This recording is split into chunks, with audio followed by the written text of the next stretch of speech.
देखो blood collecting tube पढ़ रहे हैं, जैसे हमें किसी पेशेंट के कोई टेस्ट वगैरह करने हैं या जांच लेना है तो हमें जांच के लिए ब्लड सैंपल लेना पड़ता है। अब ऐसा तो नहीं हम सिरिंज के थ्रू ही सैंपल लेकर डायरेक्ट उसका टेस्ट कर लेंगे, नहीं ना। तो उसके लिए हमारे पास वाइल्स होती है, वाइल्स बनी हुई है। ये भी एक कलर के अकॉर्डिंग होती है, कलर कोडिंग होती है इसमें भी।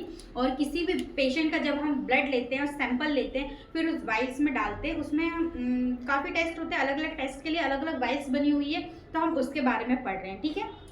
तो क्या होता है ब्लड कलेक्टिंग ट्यूब क्या होती है, किसी भी पेशेंट का हमने सैंपल लिया, उसे ब्लड कलेक्टिंग ट्यूब में डाला, देन उसको लेबोरेटरी में सैंपल के लिए भेज दिया, ये हमारी ट्यूब्स कहलाती है। ट्यूब्स हमारी कई प्रकार की होती है, मेनी टाइप्स की ट्यूब्स होती है, जैसे पर्पल टॉप ट्यूब हो गई,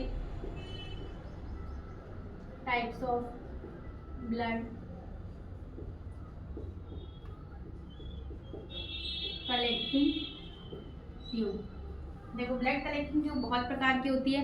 पहली ट्यूब होती है पर्पल टॉप ट्यूब, जिसे हम लेवेंडर टॉप ट्यूब भी कहते हैं, ठीक है। याद रखना, कभी आपसे पूछ लिया जाए लेवेंडर टॉप ट्यूब क्या है, तो लेवेंडर टॉप ट्यूब ही पर्पल टॉप ट्यूब है या पर्पल टॉप ट्यूब ही lavender top tube. Lavender top tube समझ लो, सिंपल सी लेवेंडर कलर्स होते हैं ना, वैसे ही वो है ये, ठीक है।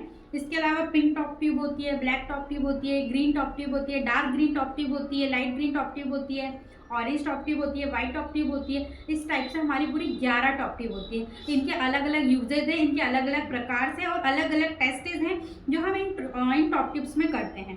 सबसे पहले ट्यूब होता है हमारा purple top tube. Purple top tube में हम कौन कौन से टेस्ट कर सकते हैं,